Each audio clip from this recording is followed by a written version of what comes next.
Ring doorbell footage shows Officer Reynaldo Contreras knocking on Patrick Warren Sr.'s door, a surprise to his family, who had requested help from a mental health professional. They never told us that one wasn't available. They just sent out a Killeen police officer. Patrick Warren Jr. says Officer Contreras' demeanor towards his family was hostile, so the family asked him to leave. But moments later, he returned and knocked. Warren Sr. answered and stepped outside with his hands in the air.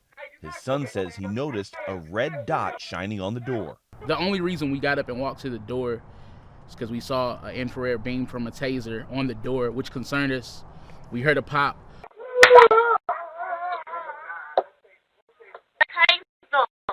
We got up, we ran to the door. By the time we made it outside, my father was on the ground, and that's where everything kind of took place. The video then cuts to cell phone footage. Hey, Dad, sit down! Sit down! Sit down! Sit down! Please! No! The family stood and watched as Officer Contreras, a 5-year vet at the department, shot the husband and father of 3 in the chest. Warren was pronounced dead at the hospital. How quick was all that? Maybe 20 seconds. Lee Merritt represents Warren's family.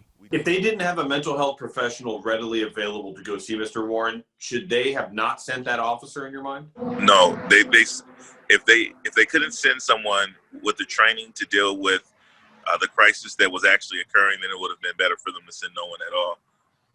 And Mr. Warren may be alive. That's right.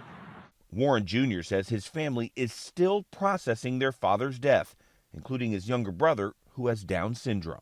He was like, my father's in heaven. And I have to answer that question 1,000 times a day. And sometimes he just breaks down and he just wants to cry.